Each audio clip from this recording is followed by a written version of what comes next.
नमस्कार सभी को। तो देखिए यहाँ पर हम लोग क्लास 8th का एक बहुत इम्पोर्टेंट सैंपल पेपर लेके आए हैं और ये जो सैंपल पेपर है जीके ओलंपियाड का होने वाला है। इसमें पहले तो हम लोग पैटर्न देख लेते हैं। तो 50 क्वेश्चंस आपको हम यहाँ पर दिखाएंगे। जो सेट है 50 क्वेश्चंस का ये सेट भी है।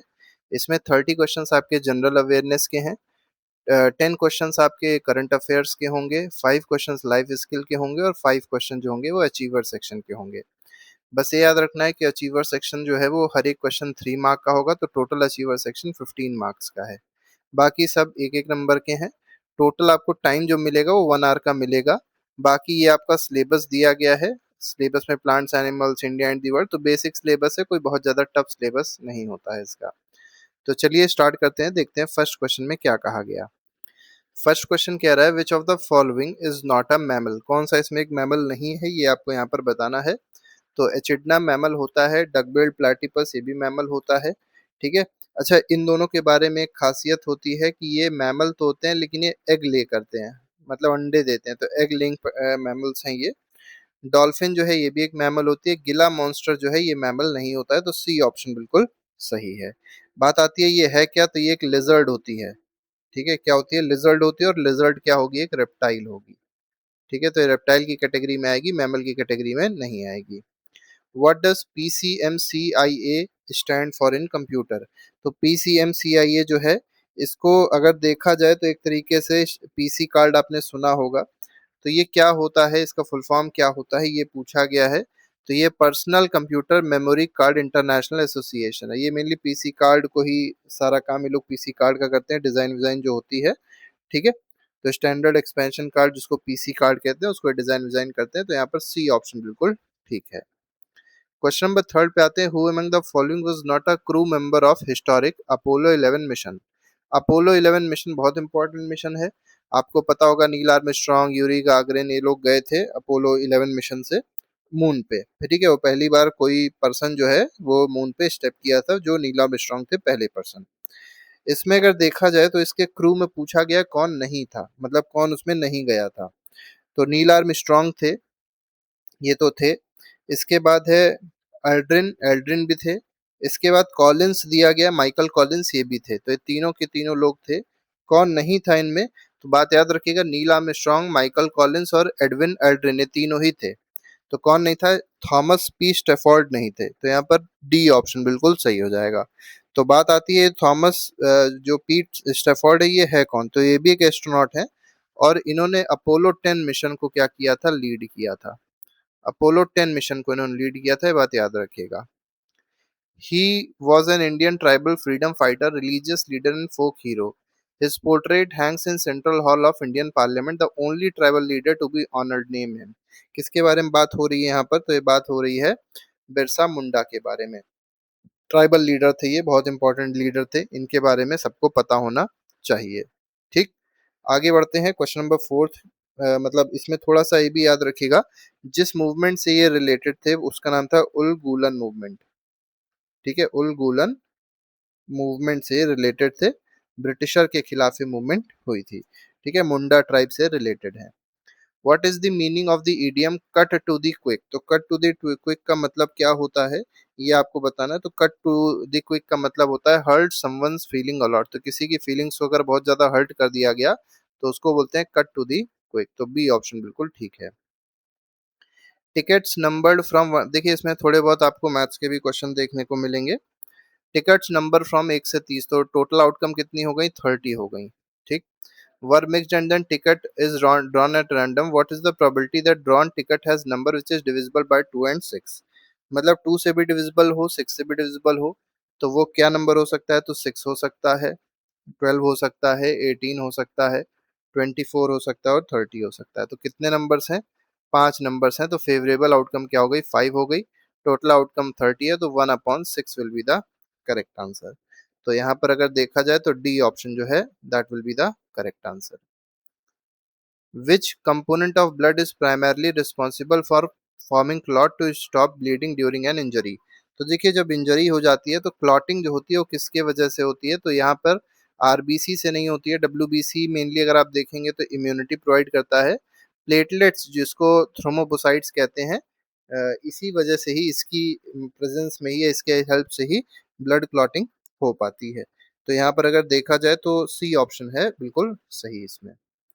Atacama desert known as driest non polar desert in the world, तो सबसे सूखा मतलब वहां पर बारिश वारिश नहीं होती है, एटाकामा डेजर्ट है। ठीक है, तो ये ड्राइएस्ट नॉन पोलर डेजर्ट है, मतलब पोल्स पे ना होके ये ड्राइएस्ट है, सबसे सूखा डेजर्ट है। किस कॉन्टिनेंट पे लाई करता है ये आपको बताना है। तो एटाकामा डेजर्ट अफ्रीका में नहीं है, कई लोग अफ्रीका लगा देंगे, ये साउथ अमेरिका जो है, ये बिल्कुल सही है।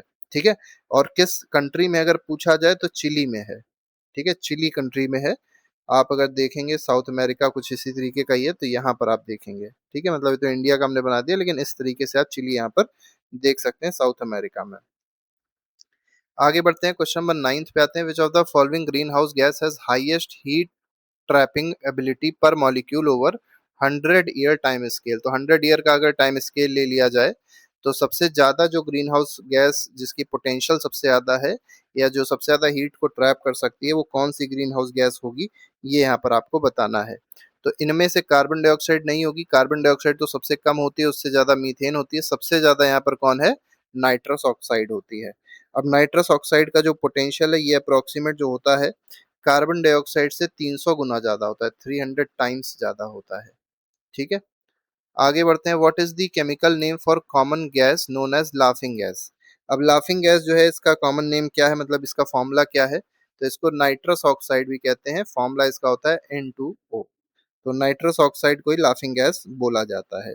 ठीक है, आगे बढ़ते हैं, अगले क्वेश्चन पे आते हैं। क्वेश्चन नंबर 11 है, which organelle is known as suicide bag of biological cell due to is hydrolytic enzyme. तो इसके अंदर हाइड्रोलिटिक एंजाइम होते हैं, इस वजह से इसको सुसाइडल बैग या सुसाइड बैग कहते हैं। किसके बारे में बात हो रही है, लाइजोसोम के बारे में बात हो रही है। अच्छा, राइबोसोम को क्या कहते हैं ये भी याद रखिएगा, इसको प्रोटीन फैक्ट्री कहते हैं। ठीक है, प्रोटीन फैक्ट्री हो जाएगी। Mitochondria power house of the cell होता है, ये सब आपको पता होना चाहिए। ठीक है, आगे बढ़ते हैं। Who was the founder of modern empire in ancient India. अब मौर्यन एम्पायर को किसने फाउंड किया था, चंद्रगुप्त मौर्य को फाउंड किया था, चंद्रगुप्त मौर्य ने इसको फाउंड किया था मौर्यन एम्पायर को। Which layer of earth atmosphere contains ozone layer. बहुत अच्छा क्वेश्चन है, ओजोन लेयर किस लेयर में होती है, तो मेनली स्ट्रेटोस्फेयर में होती है। ठीक है, अच्छा ओजोन लेयर क्यों बहुत ज्यादा यूजफुल होती है, क्योंकि ये जो अल्ट्रावायलेट रेज आ रही हैं, हार्मफुल अल्ट्रावायलेट रेज जो सन से आ रही होती हैं, उसको क्या कर लेती हैं, ये एब्जॉर्ब कर लेती हैं, यूवी रेस को एब्जॉर्ब कर लेती है ओजोन लेयर। ठीक है, आगे बढ़ते हैं। What is the full form of URL in web browser technology. URL का फुल फॉर्म क्या होता है, यूनिफॉर्म रिसोर्स लोकेटर होता है। तो बी ऑप्शन जो है बिल्कुल सही है इसमें। Standard atmospheric pressure at sea level is measured using a barometer. तो एटमॉस्फेरिक प्रेशर को मेजर करने के लिए बैरोमीटर यूज किया जाता है। अब आपको बताना है मिली बार में इस एटमॉस्फेरिक प्रेशर की वैल्यू क्या होती है मिली बार में, ये आपको यहाँ पर बताना है। तो ये होती है 1013.25 मिली बार। अच्छा, एक बात और याद रखिएगा, इसको कभी कभी 1 ATM भी कह देते हैं। तो एटमॉस्फेरिक प्रेशर जो है 1 ATM के बराबर होता है, और ये 1 ATM 76 सेंटीमीटर ऑफ मरकरी के बराबर है, या 760 mm ऑफ मरकरी के बराबर होता है। विच author wrote the famous classical dystopian novel 1984। अब ये जो 1984 नॉवेल है ये किसने लिखी थी ये बताना है आपको। ठीक है, ये डिस्टोपियन नॉवेल है। अब ये किसने लिखी है, तो जॉर्ज ऑरवेल ने लिखी है। ठीक है, तो पॉलिटिकल नॉवेल थी ये। तो बी ऑप्शन बिल्कुल ठीक है। What is the SI unit of electrical resistance. तो रेजिस्टेंस की यूनिट होती है ओम। पोटेंशियल डिफरेंस की क्या होती है, वोल्ट होती है। करंट की अगर पूछा जाए करंट की यूनिट क्या होती है, तो ये एम्पियर होती है। वॉट किसकी यूनिट है, पावर की यूनिट होती है। ठीक, 18th क्वेश्चन कह रहा है which Indian state has longest coast line among all Indian states. तो सारे स्टेट्स में अगर देखा जाए सबसे ज्यादा लंबी जो कोस्ट लाइन है वो किस स्टेट, मतलब किस स्टेट की पड़ती है इंडिया में, ये आपको यहाँ पर बताना है। तो इंडिया में सबसे लंबी कोस्ट लाइन किसकी है, गुजरात की है। ठीक है, ये अप्रोक्सीमेटली अगर आप देखेंगे तो 1600 किलोमीटर की, 1600 किलोमीटर की आपको देखने को मिलेगी। अच्छा, मान लीजिए स्टेट और यूटी दोनों चीज दी होती तो हम लोग अंडमान एंड निकोबार बताते। तो अंडमान एंड निकोबार सबसे मैक्सिमम है, लेकिन वो यूनियन टेरिटरी है। What is the term for symbiotic relationship where an organism benefits while the other is neither helped nor harmed। तो एक को तो बेनिफिट हुआ मतलब एक पॉजिटिव रहा, दूसरा न्यूट्रल रहा मतलब दूसरा जीरो है, तो इसको कहते हैं कमेंसालिज्म। तो अगर मान लीजिए यही होता कि एक को नुकसान में आता और दूसरे को कुछ ना होता, ठीक है, तो इसको बोलते हैं एमेंसालिज्म, एमेंसालिज्म बोलते हैं। ठीक, तो कमेंसालिज्म एमेंसालिज्म दोनों आपको पता होना चाहिए। Which planet in our solar system है शॉर्टेस्ट डे? तो सबसे छोटा दिन जो है वो किस प्लैनेट पे होगा हमारे सोलर सिस्टम में, ये आपको यहाँ पर बताना है। तो सबसे छोटा फास्टेस्ट रोटेशनल पीरियड पूछा गया है, मतलब अपने एक्सिस पे वो सबसे तेजी से घूम रहा हो। ठीक है, ये कौन करता है? ये जुपिटर करता है। अब यहाँ पे मरकरी लोग लगा के चले आएंगे, सोचेंगे सबसे पास में है तो सबसे छोटा दिन उसी का होगा, गलत है। ठीक है, ईयर अगर सबसे छोटा पूछा था तो जरूर होता मरकरी का, लेकिन डे पूछा गया है तो ये किसका होगा? जुपिटर का होगा, क्योंकि जुपिटर जो है अपनी एक्सिस पे सबसे तेजी से घूमता है। ठीक है, identify the figure of speech used in sentence, the wind whispered through the dark trees. अब विंड ने विस्पर किया, तो विंड तो विस्पर करती नहीं, तो इसमें क्या हो जाएगा? पर्सोनिफिकेशन हो जाएगा। Which instrument is use to detect and measure very faint electrical current in circuit? तो फेंट इलेक्ट्रिकल करंट को मेजर करने के लिए किसको यूज किया जाता है? तो इसमें गैल्वेनोमीटर को यूज करते हैं, तो सी ऑप्शन बिल्कुल ठीक है। Fundamental right guaranteed to Indian citizen are enshrined in which part of constitution of India? तो फंडामेंटल राइट कौन से पार्ट में दिया गया है, ये यहाँ पर आपको बताना है। तो पार्ट 3 जो है ये फंडामेंटल राइट से रिलेटेड है। आर्टिकल अगर पूछा था तो आर्टिकल जो 12 से लेके 35 तक है, ये फंडामेंटल राइट के बारे में ही है। ठीक है, आगे बढ़ते हैं। अच्छा, ये पार्ट 4 जो है ये क्या है? ये डीपीएसपी है, directive principle of state policy. और पार्ट 4 ए अगर देखा जाएगा तो ये फंडामेंटल ड्यूटी है। What is the main functional unit of kidney responsible for filtration? तो किडनी की जो फंक्शनल यूनिट होती है वो क्या होती है? नेफ्रॉन होती है। न्यूरॉन किसकी होती है? ब्रेन की होती है। एल्वियोलाई कहाँ पे होता है? लंग्स में होता है। ठीक है, और एक्सॉन जो है ये किस में होता है? न्यूरॉन में, मतलब जो नर्व सेल होती है, न्यूरॉन होता है, उसी में एक्सॉन देखने के आपको मिलेगा। Which element is most abundant metal found in earth crust? तो देखिए, अर्थ के क्रस्ट में आपसे पूछा गया है सबसे ज्यादा जो मेटल पूछा है, एलिमेंट नहीं पूछा है, कौन सा सबसे ज्यादा अबंडेंट मेटल है, ये आपको यहाँ पर बताना है। तो सबसे ज्यादा जो मेटल पाया जाता है अर्थ क्रस्ट में वो एल्यूमिनियम है। ठीक है, एल्यूमिनियम के बाद अगर आप देखेंगे 8% अप्रोक्सीमेट एल्यूमिनियम देखने को मिलता है, इसके बाद आप देखेंगे तो आयरन है। तो मेटल अगर पूछा जाता तो क्या होता? एल्युमिनियम होता। चलिए मान लीजिए अगर एलिमेंट देते, पूछते सबसे ज्यादा एलिमेंट कौन सा प्रेजेंट है हमारे अर्थ क्रस्ट में, ये आप लोग कमेंट बॉक्स में बताइएगा। ठीक है, ये आज का क्वेश्चन आप लोग का रहेगा जो आप लोग कमेंट बॉक्स में बताएंगे। In quantitative reasoning the sum of 5 consecutive odd numbers integers is 135, what is the value of largest integer? अब देखिए, सिंपल सी बात करनी है आपको। 5 consecutive odd numbers हैं, ये क्या लिए जाएंगे? तो 5 consecutive odd numbers जो होते हैं वो क्या होते हैं? तो इसको हम ऐसे लेते हैं, तो x-4 लेंगे, ठीक, x-2 लेंगे, फिर x ले लेंगे, फिर x+2 ले लेंगे, और फिर क्या ले लेंगे? x+4 ले लेंगे। सबसे बड़ा नंबर x+4 है, तो क्या कर लीजिए, सबका सम दिया गया 135 है, तो सबको पहले क्या कर लीजिए? ऐड कर लीजिए, और इसको किसके बराबर इक्वेट कर दीजिए? 135 के बराबर इक्वेट कर दीजिए। अब जब आप इसको सॉल्व करेंगे तो 5x जो आएगा वो हम आपको बता दे रहे हैं 135 के बराबर आना चाहिए, ये सब कट के जीरो हो जाएगा। ठीक है, क्योंकि -4 + 4 -2 + 2 जीरो हो जाएगा। तो x की वैल्यू देखिए क्या आ गई? 27 आ गई। अब x 27 आ गया तो x+4 क्या हो जाएगा? 31 हो जाएगा। तो सी ऑप्शन बिल्कुल ठीक है।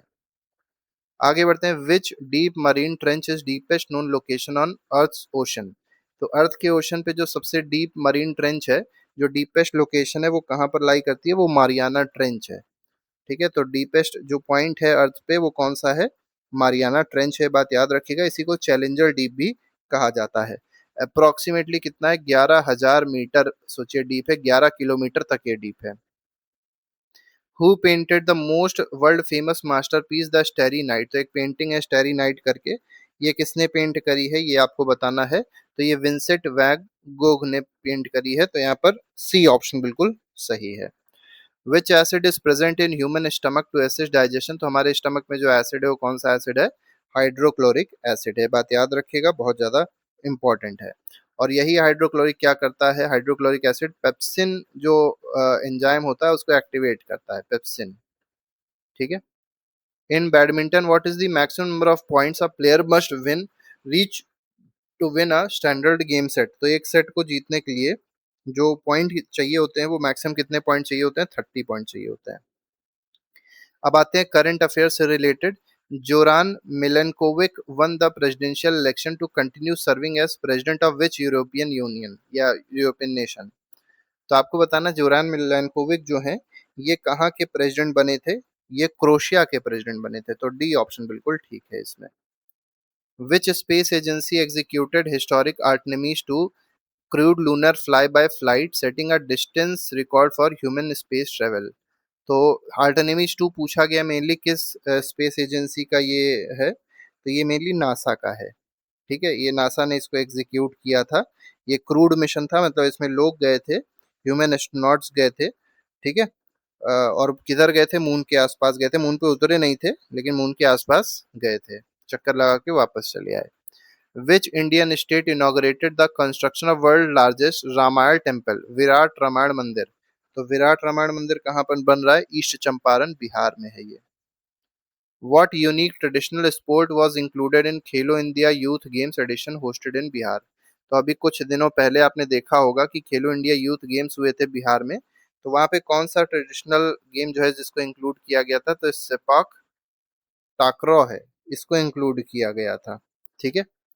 35th कह रहा है which country hosted the joint military naval excise Varuna? तो एक्साइज वरुणा जो है ये किसके किसके बीच में होती है? तो इंडिया और फ्रांस की नेवी के बीच में होती है। किसके किसके बीच में? इंडिया और फ्रांस की नेवी के बीच में होगी। अब इन्हीं दोनों कंट्रीज में से कोई उसको होस्ट करेगा, तो ये किसने किया था? फ्रांस ने किया था। तो पहली बात तो आपको ये पता होनी चाहिए, एक्साइज वरुणा जो होती है वो किसके किसके बीच में होती है? तो इंडिया और फ्रांस के बीच में होती है। Who was appointed as principal secretary to prime minister of India? तो प्राइम मिनिस्टर ऑफ इंडिया का प्रिंसिपल सेक्रेटरी किसको अपॉइंट किया गया था? तो ये अभी कुछ दिन पहले शक्तिकांत दास को अपॉइंट किया गया था। ये कुछ दिनों पहले आरबीआई के चेयरमैन भी थे। Which state became the first in India to launch an integrated marine spatial plan for coastal development? तो मरीन स्पेशियल प्लान जो है कोस्टल डेवलपमेंट के लिए वो किसने लॉन्च किया था? उड़ीसा ने लॉन्च किया था। ठीक है, मेनली ओशन रिसोर्सेस को सस्टेनेबल तरीके से मैनेज कर सके उसके लिए लॉन्च किया गया था। Which country one ninth ICC men's T20 world cup by defeating south Africa in final match? ये सबको पता होगा कौन जीता था? ये इंडिया जीती थी। ठीक है, साउथ अफ्रीका को हराया था, ये भी याद रखेगा। What is the name of India's indigenous initiative launched to promote local manufacturing and purchase of EV? तो ईवी को मैन्युफैक्चर करने के लिए, लोकल मैन्युफैक्चरिंग के लिए और परचेज के लिए जो स्कीम स्टार्ट करी सरकार ने, उसका क्या नाम है? उसका नाम है पीएम ई ड्राइव। ठीक है। अब ई ड्राइव में ई मतलब इलेक्ट्रिक होता है, डी मतलब ड्राइव रिवोल्यूशन। ठीक है, तो इलेक्ट्रिक ड्राइव रिवोल्यूशन ऐसे इसको समझा सकता है। Which regional organization adopted the comprehensive global AI regulatory governance framework? तो कौन सा ऐसा रीजनल ऑर्गेनाइजेशन है जिसने global AI regulatory governance framework को अडॉप्ट किया? ये आपको बताना है। तो ये यूरोपियन यूनियन ने अडॉप्ट कर लिया है। तो यहाँ पर बी ऑप्शन बिल्कुल ठीक है। आते हैं लाइफ स्किल से रिलेटेड क्वेश्चन देखते हैं। Sometimes saying no helps with time management because? तो नो कैसे हेल्प करता है टाइम मैनेजमेंट को?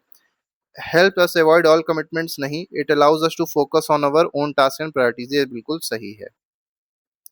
While working on a school team project, two members have conflicting ideas, बिल्कुल सही है। As a group leader showing empathy and effective communication, what should you do? तो दो लोग थे जिनके आइडियाज मैच नहीं कर रहे थे, एक दूसरे के अपोजिट थे, तो आप क्या करेंगे एक टीम लीडर होते हुए? रिजेक्ट कर देंगे दोनों के आइडियाज को? बिल्कुल नहीं। Ask the rest of group to vote immediately without debate? ये भी गलत है। Encourage both the members to explain their perspective? ये बिल्कुल सही है। ठीक है। Which of the following is effective technique for managing exam related anxiety and stress? तो एग्जाम रिलेटेड अगर एंग्जाइटी और स्ट्रेस आ रहा है तो कौन सी टेक्निक अप्लाई करनी चाहिए? Studying continuously without break? नहीं, बिल्कुल ही गलत है कि सोइए ना, बिल्कुल पढ़ते ही रहिए, बिल्कुल गलत है। Comparing your preparation level with your classmate? बिल्कुल नहीं, बिल्कुल भी नहीं करना है। Breaking down the syllabus into structured study goals and practicing deep breathing exercises? बिल्कुल सही है। तो डीप ब्रीदिंग एक्सरसाइजेस करते रहना है और साथ ही साथ अपने सिलेबस को स्ट्रक्चर्ड रूप में डिवाइड करना है, फिर उसको पढ़ाई करनी है उसकी। Active listening involves which of the following actions? तो एक्टिव लिसनिंग में कौन सा एक्शन इन्वॉल्व होगा ये बताना है। तो maintaining eye contact, avoid distractions, validating the speaker's thought? ये बिल्कुल सही है। ठीक है। Critical thinking is best demonstration when you? Critical thinking जो है कब मेनली डिमॉन्स्ट्रेट हो पाती है? Accept information on social media true immediately नहीं। सोशल मीडिया पे कोई भी चीज आ रही है तो उसको तुरंत ही सही नहीं मान लेना, उसमें सर्च आउट करना है खुद भी, तब उसको सही या गलत माना जाता है। इवेल्युएट करना है फैक्ट्स को, सोर्सेस चेक करने हैं, एनालाइज करना है logical evidence before forming a conclusion, ये बिल्कुल सही बात है।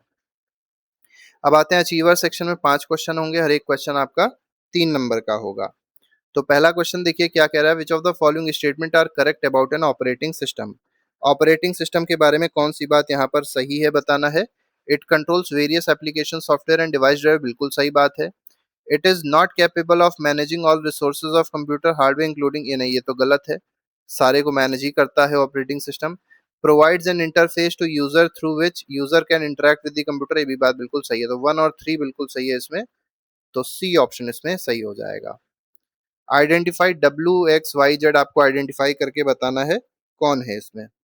तो first athlete to win 8 gold medal in single Olympics, तो पहला जिसने 8 गोल्ड मेडल जीते थे सिंगल ओलंपिक्स में वो कौन था? माइकल फेल्प्स थे, स्विमर है माइकल फेल्प्स, इन्होंने जीते थे। इसके बाद win with 18 Olympic medal, she is the women who has the most number of medals in Olympics, सबसे ज्यादा मेडल ओलंपिक्स में किसके पास है, किस वुमेन के पास है? तो ये लारिसा, ठीक है, लैटिनिना, इनके पास है। ठीक है, अभी नाम देखेंगे हम, नीचे भी हैं। तो देखिए माइकल फेल्प्स हो गए, लैरिसा लैटिनिना है। अब इसमें आपको पता चल ही गया होगा वाई में कौन होगा, 55 gold medals. She is the athlete to win most number of medals in Paralympics game. अब पैरालंपिक में सबसे ज्यादा मेडल जीतने वाली कौन है? ट्रिशा जॉर्न है, तो बी ऑप्शन बिल्कुल ठीक हो जाएगा इसमें। The athlete to have most athletics medal in Paralympic games, तो एथलेटिक्स मेडल सबसे ज्यादा जीते हैं पैरालंपिक गेम्स में, ये कौन है? मारिया स्कूटी है। ठीक है, पैरालंपिक्स मतलब होता है जो विकलांग होते हैं, दिव्यांग होते हैं, उनका जो होता है ओलंपिक्स, उसी को पैरालंपिक्स कहा जाता है। अब यहाँ पर कॉलम दिए गए, मैच द कॉलम करना है। गगनयान किससे रिलेटेड है आपको पता होना चाहिए। तो गगनयान मतलब हम लोग कहाँ जाएंगे? मून पे जाएंगे। ठीक है, तो इंडियन ह्यूमन स्पेस फ्लाइट, ये बिल्कुल सही है, मून पे भी जा सकते हैं, स्पेस में जाएंगे, ऐसे समझ सकते हैं इसको। चंद्रयान 4 क्या करेगा? तो वीनस, शुक्रयान पहले कर लेते हैं, वीनस पे जाएगा, वीनस एटमॉस्फेयर के लिए है शुक्रयान। आदित्य L1 कहाँ गया है? सन के सोलर ऑब्जर्वेशन कर रहा है L1 पॉइंट से। और चंद्रयान 4 क्या हो जाएगा? Lunar polar exploration and sample return. तो इस तरीके से हम लोग बिल्कुल इसको सही कर सकते हैं।